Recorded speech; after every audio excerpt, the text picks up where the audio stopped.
Shalom, selamat pagi Bapak Ibu Saudara. Senang kembali berjumpa dengan Bapak Ibu Saudara. Kita boleh kasih tepuk tangan buat pemain musik, pemimpin pujian, dan choir tamborin. Tadi lagu yang kita nyanyikan itu semua saya yang pilih karena saya rindu di tempat ini ada spirit Pantai Costa karena kita adalah gereja Pantai Costa. Saya pribadi adalah Pantai Costa klasik Bapak Ibu Saudara. Dan dulu ada lagu lama yang saya senang sekali. Lagu ini berkata begini, api Pantai Costa ku punya, ku biarkan menyala, menyala, menyala selamanya. Dan di tempat ini Bapak Ibu Saudara, spirit Pantai Costa itu ada, mujizat terjadi, pelepasan pengusiran terjadi. Dan hari ini kita mulai masuk dalam seri pengajaran. Saya rindu Bapak Ibu Saudara untuk saudara belajar terus tentang firman Tuhan karena ini sudah akhir daripada akhir zaman. Kita masuk kepada seri pengajaran yang kedua, yaitu eskatologi. Apa itu eskatologi? Eskatologi diambil dari kata Yunani yaitu eskaton yang artinya yang akhir. Nah, eskatologi itu berbicara tentang kedatangan Tuhan yang kedua kali. Bapak Ibu Saudara, saya minta tolong selama kita dengarkan firman Tuhan, jangan main HP, kalau cuma untuk Instagram, TikTok bisa di rumah. Tapi pakai setengah jam ini untuk saudara dengarkan firman Tuhan. Kalau saudara bisa mencatat, silakan mencatat supaya saudara sungguh-sungguh dalam mendengarkan firman Tuhan. Amin. Yang mau katakan amin. Nah Bapak Ibu Saudara, eskatologi ini sangat penting. Doktrin kita ini sangat penting. Nanti saya akan tunjukkan doktrin yang kita yakini supaya saudara tahu kenapa ini penting. Karena sangat penting di akhir zaman ini supaya saudara tahu kebenaran. Dan juga doktrin yang kita yakini yaitu adalah pre-tribulasi dan pre-milenium. Apakah itu? Mari kita lihat peta akhir zaman. Kalau saudara mau foto silakan, saudara mau dokumentasi silakan. Jadi pre-tribulasi itu kita percaya akan ada momen pengangkatan atau rapture. Saya bantu saudara pelan-pelan. Sebetulnya Bapak Ibu Saudara ini subbabnya banyak. Tapi karena keterbatasan waktu nanti saya padatkan maka saudara bisa fokus ya. Pada zaman yang lampau adalah kekekalan. Setelah kekekalan ada Israel, perjanjian lama. Yesus datang menggenapi hukum Taurat, itulah masa gereja, eklesia, perjanjian baru. Nah kita sekarang ada di zaman kasih karunia.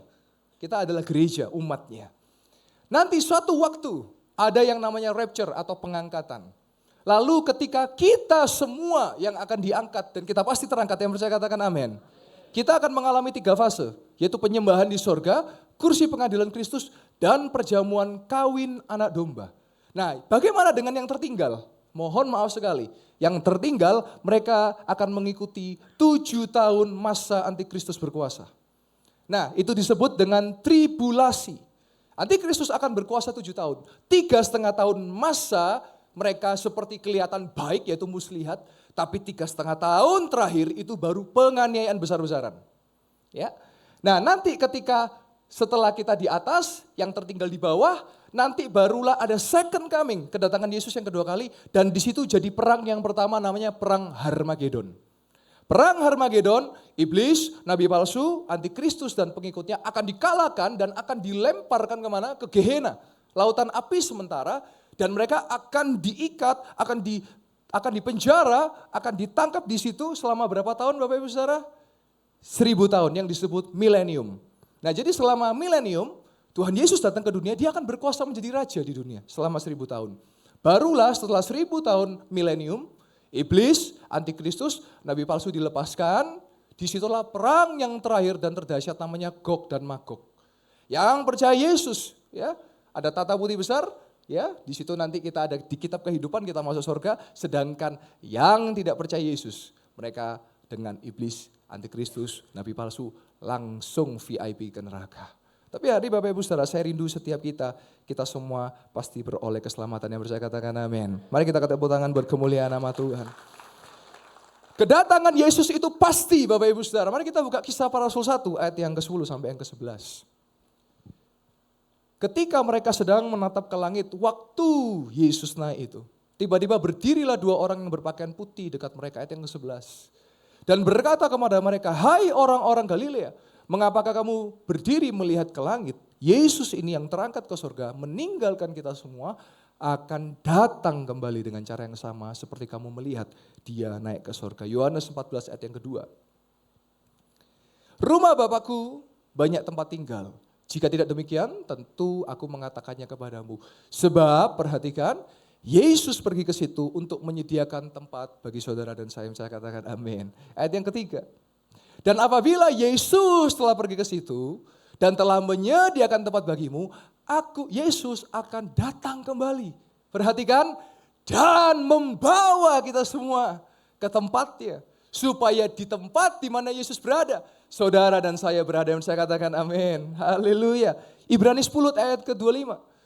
Ayat yang ke-25, Ibrani 10 ayat 25. Janganlah kita menjauhkan diri dari ibadah seperti yang dibiasakan oleh beberapa orang. Tetapi marilah kita saling menasihati. Dan semakin giat melakukannya menjelang hari Tuhan yang mendekat. Mari kita masuk lebih dalam Bapak Ibu Saudara. Saya akan jelaskan ya lebih dalam. Memang ini banyak tapi saya coba padatkan ya supaya saudara dapat kulit-kulitnya. Nah Bapak Ibu Saudara, sebelum saya lanjut kepada bagian yang pertama. Mimbar ini saudara dipakai untuk khotbah. Saya sedih hari ini melihat banyak pendeta dibungkus dengan motivasi atau motivator. Tapi kita mau kembalikan mimbar untuk kita belajar yang teologis dan teologi. Ini akan menguatkan jemaat Tuhan. Kalau orang cuma dibilang gini, jadi Kristen orang baik. Semua ngajarin baik Bapak Ibu Saudara. Jadi Kristen harus gini, semua enggak. Tapi apa bedanya Kristen dengan yang lain? Kita mau sama-sama belajar. Setahun ini, saudara setiap minggu kedua bersama dengan saya, kita akan mulai masuk dengan pengajaran. Bulan depan kita akan masuk ke teologi Pantekosta. Supaya saudara tahu apa itu kepenuhan Roh Kudus. Apa itu dipimpin Roh Kudus. Dan saya percaya dengan pengajaran yang kokoh, kita semua pasti disertai dengan Tuhan yang percaya dengan amin.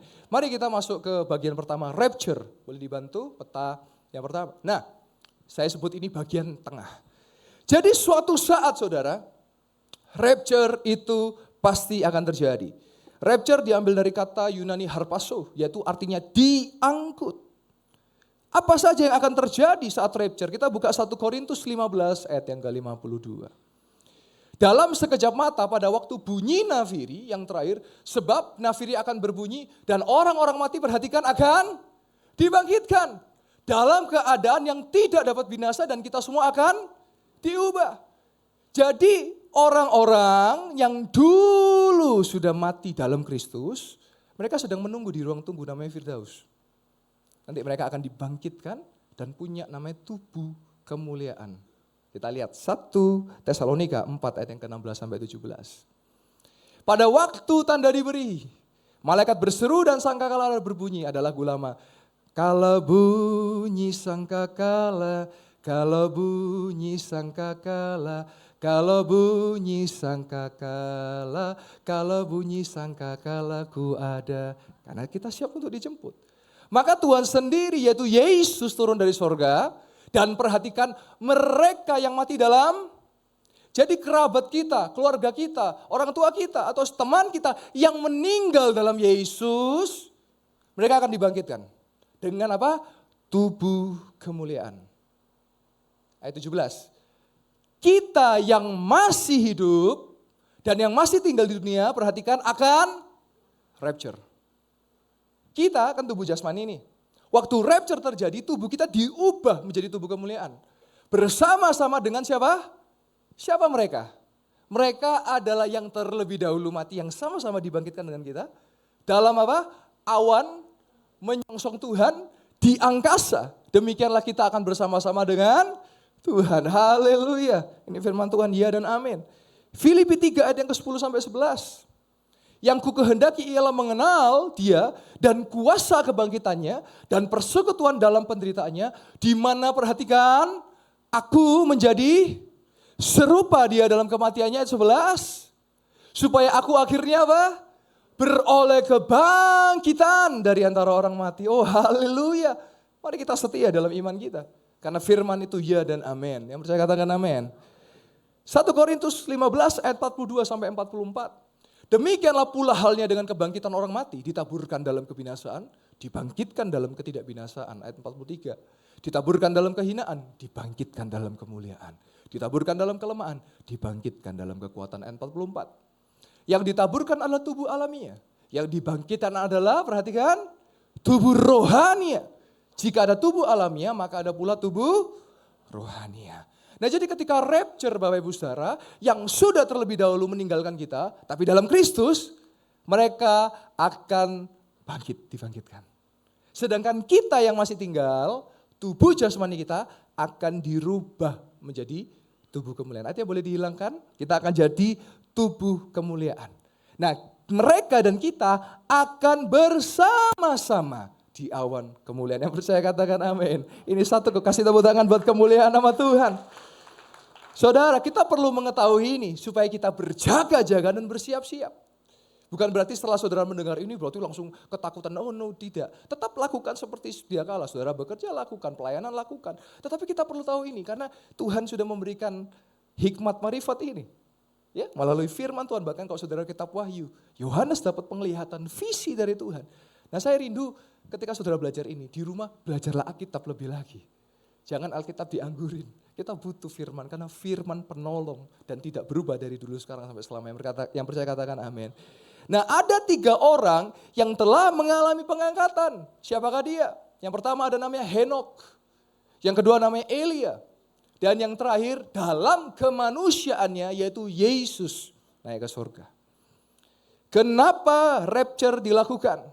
Supaya meluputkan kita dari yang namanya tribulasi. Lukas 21 ayat yang ke-36.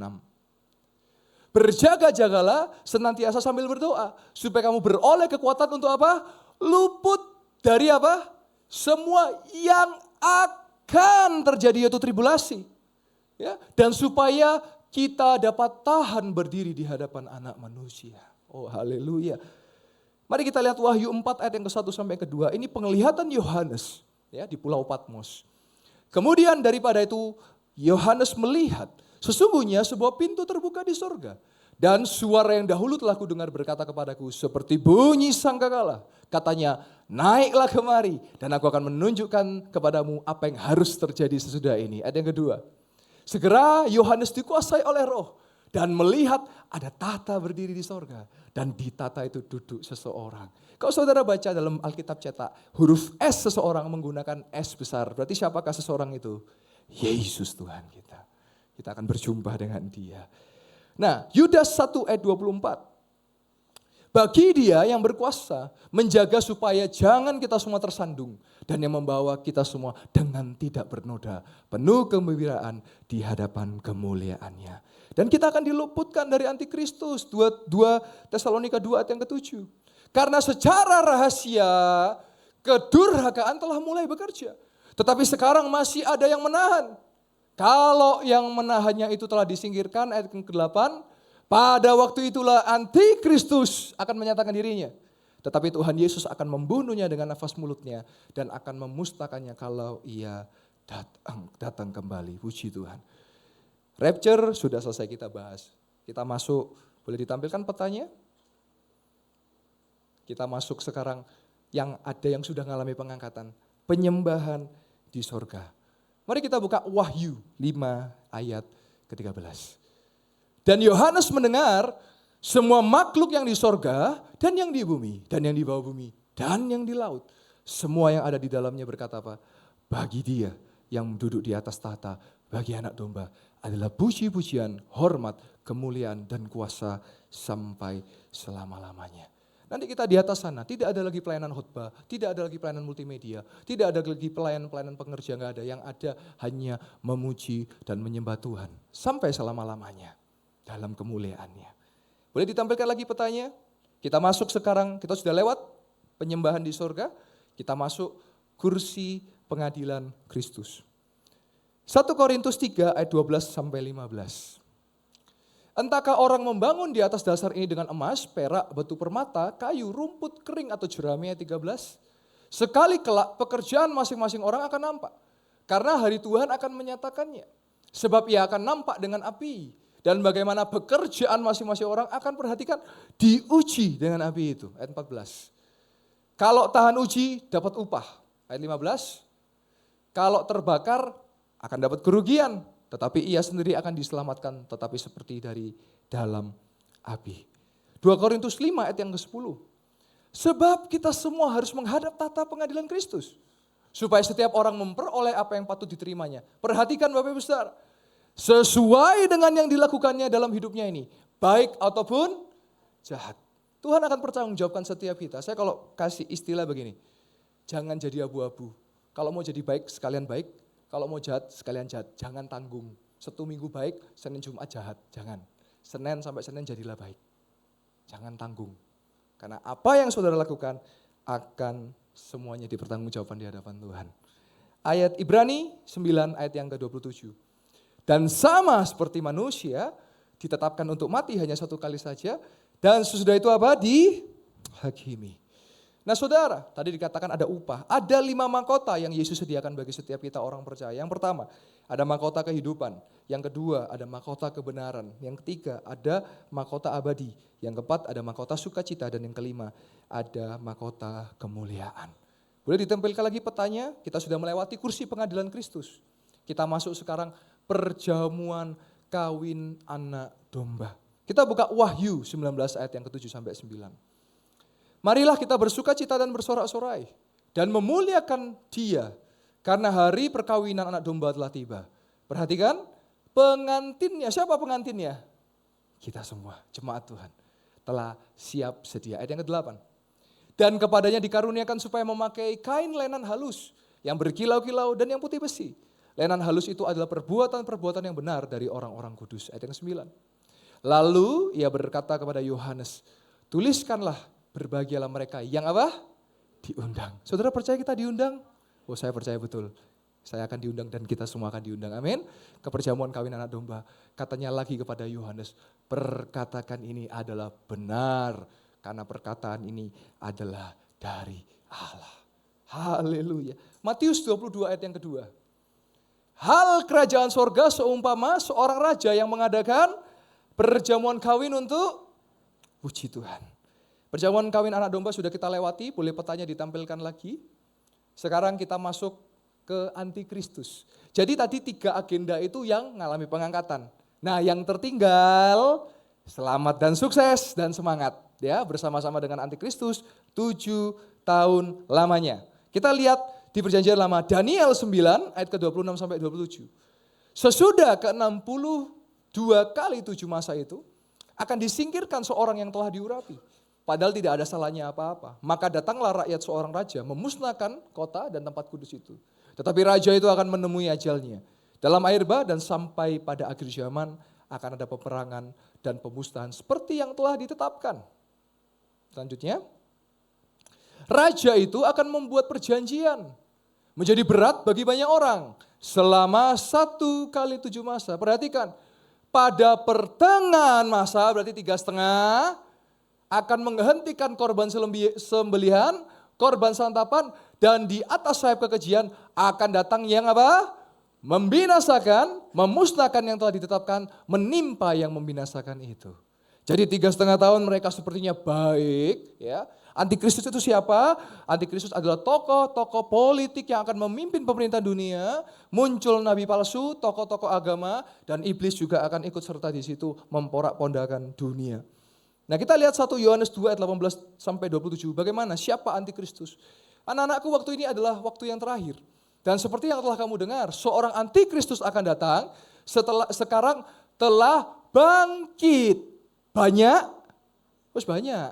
Tapi nanti saudara akan datang satu yang mimpin dunia. Dan kroni-kroninya. Telah bangkit banyak antikristus, itulah tandanya. Bahwa waktu ini benar-benar adalah waktu yang terakhir, ayat 19. Memang mereka berasal dari antara kita, tetapi mereka tidak sungguh-sungguh termasuk pada kita. Sebab jika mereka sungguh-sungguh termasuk pada kita, niscaya mereka tetap bersama-sama dengan kita. Tetapi hal itu terjadi supaya menjadi nyata bahwa tidak semua mereka sungguh-sungguh termasuk pada kita, ayat 20. Tetapi kamu telah beroleh pengurapan dari yang kudus, dan dengan demikian kamu mengetahuinya, ayat 21. Aku menulis kepadamu bukan karena kamu tidak mengetahui kebenaran, tetapi justru karena kami mengetahuinya dan karena kamu juga mengetahui bahwa tidak ada dusta yang berasal dari kebenaran. Ayat 22. Siapakah pendusta? Bukankah dia menyangkal Yesus? Dia itu adalah antikristus. Yang menyangkal baik Bapa maupun Yesus. Ayat 23. Sebab barang siapa menyangkal Yesus, ia juga tidak memiliki Bapa. Barang siapa mengaku Yesus, dia akan juga memiliki Bapa. Ayat 24. Dan kamu, apa yang telah kamu dengar dari mulanya, itu harus tetap tinggal di dalam kamu. Jika apa yang telah kamu dengar dari mulanya itu tetap tinggal di dalam kamu, maka kamu akan tetap tinggal di dalam Yesus dan di dalam Bapa. Ayat 25. Dan inilah janjinya yang telah dijanjikan sendiri kepada kita semua, yaitu hidup yang sorga. Ayat 26. Semua itu kutulis kepadamu, yaitu mengenai orang-orang yang berusaha menyesatkan kamu. Ayat 27. Sebab di dalam diri kamu tetap ada pengurapan yang telah kamu terima daripadanya. Karena itu tidak perlu kamu diajar oleh orang lain. Tetapi sebagaimana pengurapan itu akan mengajar, Roh Kudus akan mengajar kita tentang segala sesuatu. Dan pengajarannya itu benar, tidak dusta. Dan sebagaimana ia dahulu telah mengajar kamu, demikianlah hendaknya kamu tetap tinggal di dalam dia. Oh haleluya. 2 Tesalonika 2 ayat yang ke-6 sampai yang ke-10. Dan sekarang kamu tahu apa yang menahan dia. Sehingga ia baru akan menyatakan dirinya pada waktu yang telah ditentukan baginya. Di Kristus ya, ayat yang ke-7. Karena secara rahasia kedurhakaan telah mulai bekerja. Tetapi sekarang masih ada yang menahan. Kalau yang menahannya telah disingkirkan, ayat yang ke-8, Antikristus akan muncul. Tetapi Tuhan Yesus akan membunuh Antikristus itu. Ayat yang ke-9. Kedatangan si pendurhaka adalah pekerjaan iblis. Oh perhatikan, akan ada rupa-rupa perbuatan ajaib, tanda-tanda dan mujizat palsu. Ayat yang ke-10. Dengan rupa-rupa tipu daya jahat terhadap orang-orang yang harus binasa. Karena mereka tidak menerima dan mengasihi kebenaran yang dapat menyelamatkan mereka. Daniel 12 ayat yang ke-1. Pada waktu itu juga muncul Mikael pemimpin besar itu. Yang akan mendampingi anak-anak bangsamu. Dan akan ada suatu waktu tribulation. Seperti yang belum pernah terjadi sejak ada bangsa-bangsa sampai pada waktu itu. Nah Bapak Ibu Saudara pertanyaan, terus bagaimana pastor yang tertinggal di dunia selama 7 tahun, 3,5 tahun muslihat, 3,5 tahun masa penganiayaan. Mari kita buka Wahyu 11 ayat yang ketiga. Wahyu 11 ayat yang ketiga. Dan aku akan memberikan tugas kepada 2 saksiku, supaya mereka bernubuat sambil berkabung 1260 hari lamanya. Ini 3,5 tahun Bapak Ibu Saudara. Wahyu 13 ayat yang ke-10. Barang siapa ditentukan untuk ditawan, ia akan ditawan. Barang siapa ditentukan untuk dibunuh dengan pedang, ia harus dibunuh dengan pedang. Yang penting di sini ialah apa? Tabah dan iman orang-orang kudus. Pada masa Antikristus datang, akan banyak orang disesatkan, akan banyak orang murtad. Dan saya berharap kita semua mengalami pengangkatan. Yang percaya katakan amin. Supaya kita diluputkan dari tribulasi. Matius 24 ayat 3 sampai 14. Ketika Yesus duduk di atas bukit Zaitun, datanglah murid-muridnya dan bertanya kepada Yesus. Bila manakah terjadi dan apakah tanda kedatanganmu dan tanda kesudahan dunia? Ayat keempat. Jawab Yesus kepada mereka, waspadalah, jangan sampai orang menyesatkan kamu. Ayat yang kelima. Sebab banyak orang akan datang dengan memakai namaku dan berkata, akulah Mesias. Dan mereka akan menyesatkan banyak orang. Ayat yang keenam. Kamu akan mendengar deru perang, tentang perang, namun berawas-awaslah, janganlah kamu gelisah. Sebab semuanya itu harus terjadi, tetapi itu belum kesudahannya. Ayat yang ketujuh. Sebab bangsa akan bangkit melawan bangsa. Kerajaan melawan kerajaan. Ada kelaparan, ada gempa bumi. Lanjut. Akan tetapi semuanya itu baru apa? Permulaan penderitaan menjelang zaman baru. Ayat yang ke-9. Pada waktu itu kamu akan diserahkan supaya disiksa. Dan kamu akan dibunuh. Dan akan dibenci semua bangsa oleh karena namaku. Ayat yang ke-10. Dan banyak orang akan murtad. Mereka akan saling menyerahkan dan saling membenci. Ayat yang ke-11. Banyak nabi palsu akan muncul dan menyesatkan banyak orang. Ayat 12. Dan karena makin bertambah kedurhakaan, maka kasih kebanyakan orang akan menjadi dingin. Ayat 13. Tetapi orang perhatikan, yang bertahan sampai kesudahannya akan, ayat 14.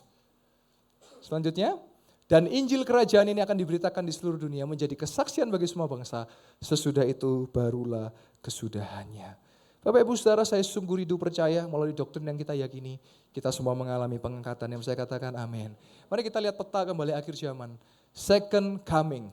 Tadi kita sudah bilang apa yang sudah belajar, apa yang terjadi di dunia. Nah sekarang pada kedatangan Yesus yang kedua, kita lihat Wahyu 19 ayat 11 sampai 16. Lalu Yohanes melihat surga terbuka, sesungguhnya ada seekor kuda putih. Dan ia yang menungganginya, yaitu Yesus yang setia, yang benar. Ia menghakimi dan berperang dengan adil. Ayat 12. Dan matanya bagaikan nyala api dan di atas kepalanya terdapat banyak mahkota. Dan padanya ada tertulis suatu nama yang tidak diketahui seorang pun kecuali ia sendiri. Ayat 13. Dan ia memakai jubah yang telah dicelup dalam darah dan namanya ialah firman Allah. Ayat 14. Dan semua perhatikan pasukan di surga mengikuti dia. Mereka menunggang kuda putih dan memakai lenan halus dan putih bersih. Artinya kita akan bersama-sama berperang bersama dengan Yesus. Ayat 15. Ayat 15. Dan dari mulutnya keluarlah sebilah pedang tajam yang akan memukul segala bangsa. Dan ia akan menggembalakan mereka dengan gada besi. Dan ia akan memeras anggur dalam kilangan anggur. Yaitu kegeraman murka Allah, yaitu Maha Kuasa. Ayat 16. Dan pada jubahnya dan pada pahanya tertulis suatu nama, yaitu Raja segala raja dan Tuhan di atas segala Tuhan. Kedatangan Yesus yang kedua kali, dia akan datang sebagai Raja, sebagai Hakim, dan sebagai firman Allah. Puji Tuhan, mari kita lanjut sekarang ke perang Harmagedon. Boleh ditampilkan peta akhir zaman? Perang Harmagedon, perang yang pertama. Mari kita buka Wahyu 17 ayat yang ke-14. Mereka akan berperang melawan anak domba, tetapi anak domba akan apa? Mengalahkan mereka. Karena ia adalah Tuhan di atas segala Tuhan dan Raja di atas segala Raja. Mereka bersama-sama dengan dia juga akan menang, yaitu mereka yang terpanggil, yang telah dipilih, dan yang setia. 2 Tesalonika 2 ayat yang ke-8. 2 Tesalonika 2 ayat yang ke-8. Yesus akan membunuh dan memusnahkannya. Kalau Yesus datang pada kedatangan yang kedua. Iblis, antikristus, nabi palsu, dan pengikut dan yang murtad akan dilemparkan, ditangkap ke dalam penjara, disebut Gehenna, lautan api, selama 1000 tahun. Kita boleh lihat lagi peta selanjutnya. Perang Harmagedon sudah kita lewati, kita masuk sekarang milenium. Kerajaan 1000 tahun, 1000 tahun damai. Mari kita buka Wahyu 20 ayat yang ke-1 sampai yang ke-6. Lalu Yohanes melihat seorang malaikat turun dari sorga, memegang anak kunci jurang maut dan suatu rantai besar di tangannya. Ayat yang kedua, ia menangkap naga si ular tua itu, yaitu iblis dan Satan. Dan ia, perhatikan, mengikatnya berapa lama? 1000 tahun lamanya. Ayat yang ketiga, ia lalu melemparkannya ke dalam jurang maut, yaitu Gehenna, dan menutup ruang jurang maut itu, dan memeteraikannya di atasnya supaya jangan lagi menyesatkan bangsa-bangsa sebelum berakhir masa 1000 tahun itu. Kemudian daripada itu ia akan dilepaskan untuk sedikit waktu lamanya. Ada yang keempat. Lalu Yohanes melihat ada tahta-tahta dan orang-orang yang duduk di atasnya. Kepada mereka diserahkan kuasa untuk menghakimi. Aku juga melihat jiwa-jiwa mereka yang telah dipenggal kepalanya karena kesaksian tentang Yesus. Dan karena firman Allah yang tidak menyembah binatang itu. Dan patungnya yang tidak juga, perhatikan, menerima tanda pada dahi dan tangan mereka. Dan mereka, perhatikan, akan hidup kembali dan memerintah sebagai raja bersama-sama dengan Kristus untuk masa 1000 tahun. Ada yang kelima. Tetapi orang-orang mati yang lain tidak bangkit sebelum berakhir masa yang 1000 tahun itu. Inilah kebangkitan yang pertama. Ayat yang ke-6. Berbahagialah dan kuduslah ia yang mendapatkan bagian dalam kebangkitan pertama. Kematian yang kedua tidak akan berkuasa lagi atas mereka. Tetapi mereka akan menjadi imam-imam Allah dan Kristus. Dan mereka akan memerintah sebagai raja bersama-sama dengan Yesus 1000 tahun lamanya. Jadi pada saat milenium, Bapak Ibu Saudara perhatikan, ada dua tipe manusia. Yang pertama, tubuh kemuliaan. Tubuh kemuliaan adalah mereka yang mati terlebih dahulu dalam Kristus. Mereka yang mengalami pengangkatan dan mereka yang mati martir di penggal kepalanya. Itu tubuh kemuliaan. Tapi ada tubuh yang jasmani. Apa tubuh jasmani? Tubuh jasmani yang tadi kita baca di Matius, yang bertahan sampai kesudahannya. Dia tidak murtad, mungkin dia mengalami penganiayaan tapi dia bertahan. Nah, mereka datang dengan tubuh jasmani. Jadi waktu 1000 tahun ini Tuhan Yesus memerintah di dunia selama 1000 tahun lamanya. Puji Tuhan, boleh ditampilkan lagi petanya, sudah tinggal 3 terakhir ya. Masih bangun Bapak Ibu Saudara? Wah ya, saya percaya ini untuk membuat saudara giat belajar Alkitab. Nanti lanjutkan aja belajar di rumah. Ya, ini saya kasih kulit-kulitnya. Sebetulnya subab-subab ini bisa dibahas lebih dalam, tapi setidaknya supaya saudara nggak buta peta. Perang Gog Magog. Ketika selesai masa 1000 tahun, Wahyu 20 ayat yang ke-7 sampai yang ke-10. Dan setelah masa 1000 tahun itu berakhir, iblis akan dilepaskan dari penjaranya. Dan pengikutnya pastinya, ayat yang ke-8. Dan perhatikan, sekali lagi ada pemurnian. Iblis akan menyesatkan bangsa-bangsa pada keempat penjuru, yaitu apa? Gog dan mereka mengumpulkan untuk berperang dan jumlah mereka sama banyaknya dengan pasir di laut. Ayat ke-9. Maka naiklah mereka ke seluruh dataran bumi, lalu mengepung tentara orang-orang kudus dan kota yang dikasih itu. Perhatikan, tetapi langit turun api, dari langit turun api dan menghanguskan. Yes, semua kalah ya, musuh-musuh kita kalah. Ayat 10. Dan iblis yang menyesatkan mereka dilempar ke dalam lautan api dan belerang, yaitu tempat binatang, nabi palsu, dan mereka disiksa siang malam sampai selama lamanya. Oh haleluya ya, firman Tuhan ya dan amin. Ada kekuatan bagi orang percaya yang percaya, katakan amin. Matius 24 ayat 35. Biar langit bumi berlalu, tapi firman Tuhan tetap tidak akan berlalu. Firman-Nya tetap. Mari kita lihat kembali peta, ya. Ada tahta putih besar. Wahyu 20 ayat yang ke-11 sampai 15.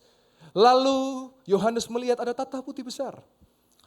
Yang duduk di atasnya itu Yesus. Dan dari hadapannya lenyaplah bumi, langit, dan tidak ditemukan lagi tempatnya. Ayat 12. Dan aku melihat orang mati besar kecil berdiri di depan tahta itu. Lalu dibuka semua kitab dan dibuka juga semua kitab, yaitu kitab kehidupan. Dan orang-orang mati dihakimi menurut perbuatan mereka berdasarkan apa yang tertulis dalam kitab-kitab itu. Ayat 13. Maka laut menyerahkan orang-orang mati yang ada di dalamnya. Dan maut dan kerajaan maut menyerahkan orang-orang mati yang ada di dalamnya. Dan mereka dihakimi masing-masing menurut perbuatannya. Ayat yang 14. Lalu maut dan kerajaan maut dilemparkan kemana?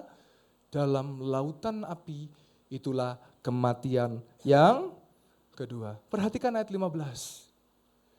Dan Bapak Ibu Saudara, setiap orang yang tidak ditemukan namanya akan dilemparkan ke lautan api.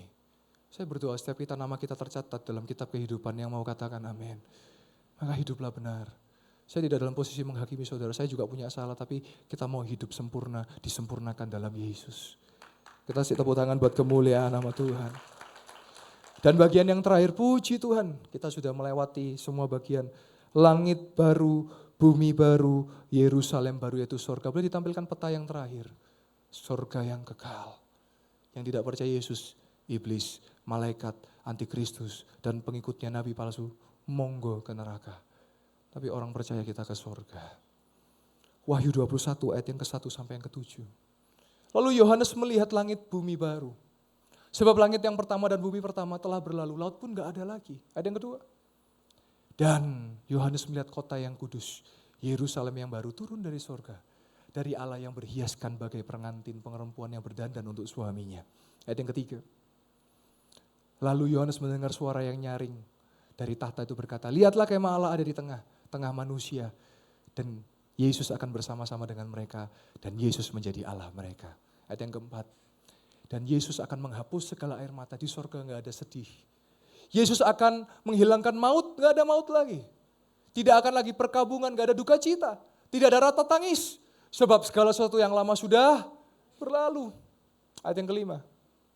Ya, yaitu Yesus yang duduk di atas tahta itu berkata, lihatlah aku menjadikan segala sesuatu yang baru. Dan firman-Nya, tuliskanlah segala perkataan ini, karena ini adalah tepat dan benar. Ayat yang keenam.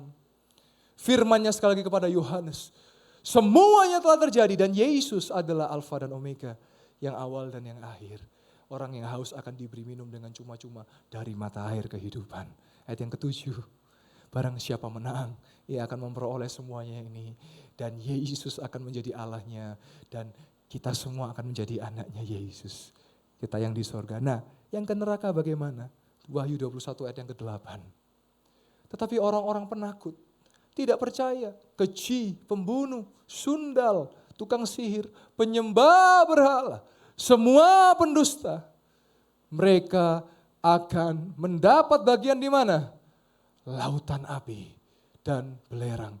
Inilah kematian yang kedua. Bapak Ibu Saudara, biar kita tetap setia sampai akhirnya. Saya katakan amin. Yang mau katakan amin. Mari kita buka ayat kesukaan kita semua, ayat terakhir. Wahyu 2 ayat yang ke-11. Jemaat yang dikasih Tuhan nih, yang bertelinga, hendaklah ia mendengarkan apa yang dikatakan Roh kepada jemaat-jemaat. Barang siapa menang, ia tidak akan menderita apa-apa oleh kematian yang kedua. Kita boleh kasih tepuk tangan buat Tuhan Yesus. Jadi Bapak Ibu Saudara, orang percaya, kita lahir 2 kali dan mati hanya sekali. Maksudnya apa? Tubuh jasmani kita lahir, dibaptis artinya kita lahir baru 2 kali kan? Mati hanya mati jasmani. Tapi roh kita hidup sampai selama-lamanya. Karena ada Yesus. Tapi orang yang gak percaya Yesus, lahir hanya sekali. Matinya 2 kali. Mati jasmani, mati rohani. Saya percaya hari ini biar gereja makin murni, saudara makin giat belajar firman Tuhan. supaya ketika akhir zaman tiba, gereja Yestoya tidak dihancurkan karena kenajisan, karena buruk, karena apa tidak. Tapi biar gereja ini ketika Tuhan melihat ada iman di gereja ini. Kita boleh kasih tepuk tangan buat kemuliaan nama Tuhan. Dan saya boleh undang worship leader, pemain musik, dan ya boleh kembali ke mimbar. Dan saya boleh minta peta akhir zaman fullnya ditayangkan. Mungkin saudara mau foto lagi boleh, silakan. Untuk saudara membuat pelajaran, untuk saudara bisa mengingat-ingat, ya. Silakan saudara, saya beri waktu yang mau foto, silakan difoto dulu. Ya, beberapa waktu saya berikan. Dan saya percaya saudara biar hari ini firman ini menguatkan saudara. Ya, silakan difoto dulu. Ya. Biar firman Tuhan hari ini membuat kita semakin giat belajar firman. Amin. Loh, kok gak ada amin? Amin? Ya, jangan lesu. Kalau kita menantikan firman, kita dapat kekuatan. Yang bisa katakan amin? Ya. Jadi setidaknya ini menjadi peta akhir zaman. Ya, sekali lagi kita ada di doktrin pre-tribulasi dan pre-millennium. Pre-tribulasi artinya kita percaya ada pengangkatan sebelum tribulasi. Dan pre-millennium artinya kita percaya kita akan bersama-sama dengan Yesus memerintah selama 1000 tahun. Kalau yang lain punya doktrin lain ya monggo. Tapi saya nggak melayani perdebatan karena doktrin diyakini dan di gereja kita gereja Pantekosta dengan doktrin pre-tribulasi dan pre-millennium. Dan saya percaya betul firman-Nya ya dan amin. Yang bisa katakan amin. Mari kita datang ke hadirat Tuhan. Saya rindu kita ngalami hadirat Tuhan. Roh Kudus tercurah buat saudara dan saya. Kita terus dipenuhi Roh Kudus. Biar ada hikmat Allah. Mungkin hari ini saudara ada yang, Pak nggak ngerti, saya nggak paham. Nggak apa-apa. Tapi Roh Kudus akan memberi pengertian, percaya saya. Roh Kudus adalah Parakletos, dia pengajar. Dia pembimbing dan penuntun buat saudara dan saya. Tapi hari ini yang saya rindu, ada trigger kepada saudara. Oh iya ya, saya mau buka lagi Alkitab saya. Oh iya ya, saya mau buka lagi catatan renungan harian saya. Saudara harus, manusia roh saudara harus dikasih makan. Kalau nggak dikasih makan nggak bisa. Saya banyak konseling banyak orang.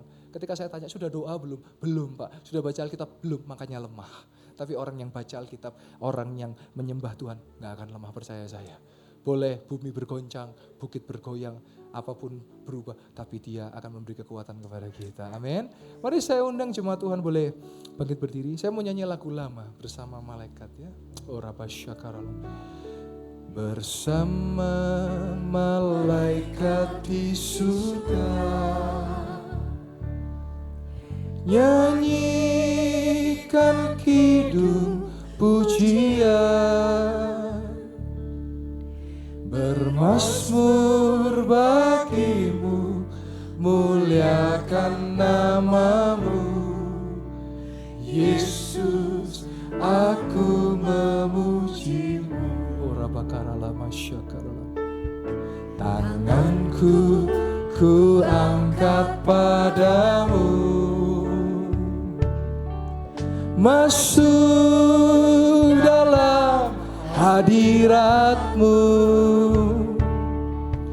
rasakan kasihmu, ku jadi milikmu, Yesus, aku menyembahmu. Katakan Hosana, Hosana, Hosana, aku memujimu, haleluya, haleluya, aku menyembahmu. Dengan sungguh dari awal jemaat Tuhan. Oh Rabasyakalama. Bersama malaikat di surga, nyanyikan kidung pujian, bermazmur bagimu, muliakan namamu, Yesus, aku memujimu. Rabakaya lamasyaka. Tanganku ku angkat padamu, masuk dalam hadiratmu, rasakan kasihmu, ku jadi milikmu, Yesus, aku menyembahmu. Katakan Hosana, Hosana, Hosana, aku memuji-Mu. Haleluya, haleluya, aku menyembah-Mu. Hosana, Hosana, Hosana, aku memuji-Mu. Haleluya, haleluya, aku menyembah-Mu. Silakan saudara boleh berdoa. Saya rindu ada spirit Pentakosta di tempat ini. Mujizat-mujizat telah terjadi di tempat ini. Terjadi pelepasan dan pengusiran dalam nama Yesus. Dan saat ini kami belajar dalam pengajaran yang benar dan kokoh. Biar ketika waktunya tiba ya Tuhan, kami semua mengalami pengangkatan bersama dengan Engkau. Ini doa hamba-Mu ya Tuhan bagi jemaat. Agar jemaat rajin baca Alkitab. Agar jemaat rajin hidup dalam kebenaran. Agar jemaat mau dipimpin dan dipenuhi Roh Kudus. Supaya jemaat Tuhan sampai kesudahannya akan mengalami keselamatan. Supaya sampai pada saatnya bersama-sama dengan Engkau ya Tuhan, menyongsong awan di angkasa Tuhan. Mari biar saudara, saya tidak posisi menghakimi saudara. Tapi kalau saudara sudah jatuh dalam kubangan dosa, ayo kembali. Kalau saudara besok masih hidup, bukan artinya saudara besok hidup dengan dosa seenaknya. Tapi minta pertobatan. Minta kembali ke jalan yang benar. Spirit Pentakosta menyatakan setiap hari doa dalam pertobatan. Minta ampun dan datang dengan sungguh-sungguh dalam Tuhan. Saya rindu jemaat Tuhan engkau dipenuhi dengan Roh Kudus. Tanda dipenuhi Roh Kudus adalah berbahasa lidah. Glosolalia. Kalau saudara belum berbahasa roh, minta. Saudara harus minta kepada Dia yang akan mengutus, akan memberikan Roh Kudus kepada kita. Yang sudah dikaruniai bahasa roh boleh sama-sama kita berbahasa roh. Kuramasyakara lama-lama-lama. Kinala bakaya nana masyanda lama kara lama syakara lama-lama. Berikan kami pewahyuan Roh Kudus. Berikan kami revelasi Roh Kudus. Oh ramakaya nama syanda lama kara lama-lama. Kuriana nama kaya nama syedekara lama-lama syada lama-lama. Oh ralama ya ralamu. Api Pentakosta menyala, menyala, menyala. Shekara lama yana lama kena masyada lamu. Oh, lama lama lama lama syada lama lama. Shikirana lama kaya nama syanda lama lama syada lamu. Oh, ramakaya nama syada koya nama kaya nama kara mashe. Syanda koya nama kaya nama kora lama kaya nama syanda kaya nama she. Ora lama kaya nama syada kaya nama syur gora makora lama kaya nama syada. Oh haleluya. Makasih Tuhan. Lama syada lama. Lama. Terima kasih Roh Kudus penuhi setiap jemaat-Mu Tuhan. Ora lama. Peganglah tanganku Roh Kudus setiap hari. Ku tak dapat jalan sendiri tanpa Roh-Mu. Bawalah diriku kepada segala kebenaran agar ku tidak tersesat. Oh Rabbasya dalam malam mengikuti jalan-Mu. Dengan sungguh jemaat Tuhan katakan peganglah tanganku Roh Kudus. Saudara dan saya butuh Roh Kudus di akhir zaman ini. Tiap hari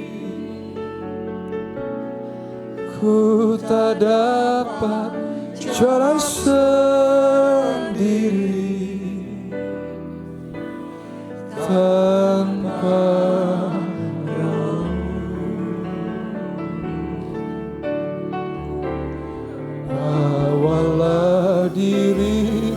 kepada segala kebenaran, agar ku tidak tersesat mengikuti jalan-Mu. Sekali lagi jemaat Tuhan, lebih sungguh tanpa musik. Peganglah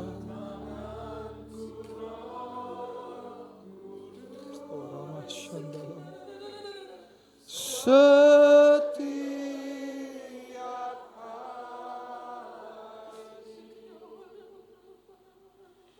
ku tak dapat jalan sendiri. Ora malam syakara lama-lama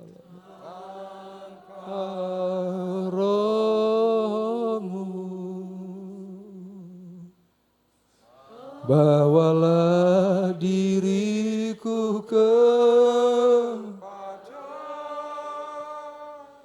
segala kebenaran,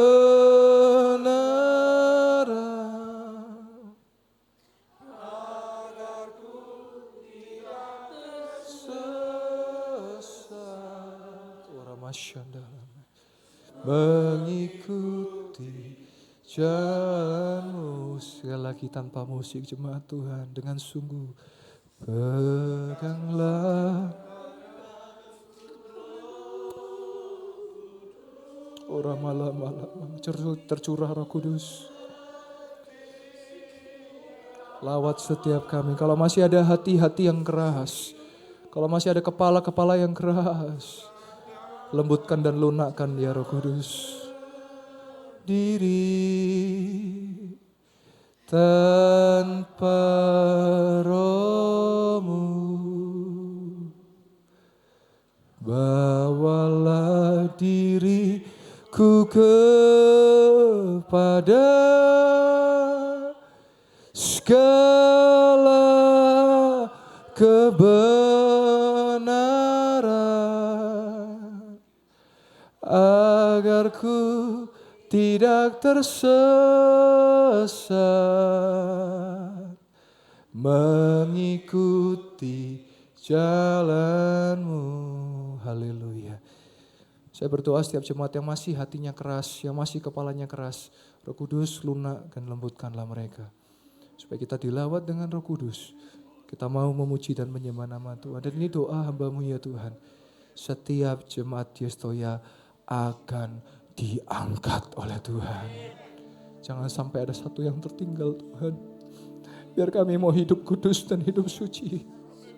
Kami mau hidup berkenan serupa dengan Engkau Kristus. Terima kasih Tuhan, terima kasih. Tuhan, Abang berdoa bagi setiap jemaat. Biar mereka makin rajin baca Alkitab. Biar mereka makin rajin belajar firman. Dan biar mereka rajin menyembah dan memuji Tuhan. Biar api Pantekosta menyala-nyala di tengah kami. Jemaat yang dikasihi Tuhan, aminkan setiap perkataan doa yang saya ucapkan. Yang sakit sudah disembuhkan. Yang lemah sudah dikuatkan. Yang sedih sudah dihiburkan. Dan yang berkekurangan diberkati berlimpah-limpah. Dan yang terikat sudah dilepaskan. Yang terbelenggu sudah dibebaskan. Dan di dalam nama Yesus, kami percaya bahwa mujizat pasti terjadi. Dan di dalam nama Yesus kami berdoa dan mengucap syukur. Setiap jemaat yang percaya sama-sama kita berkata, amin. Kita boleh kasih tepuk tangan buat kemuliaan nama Tuhan.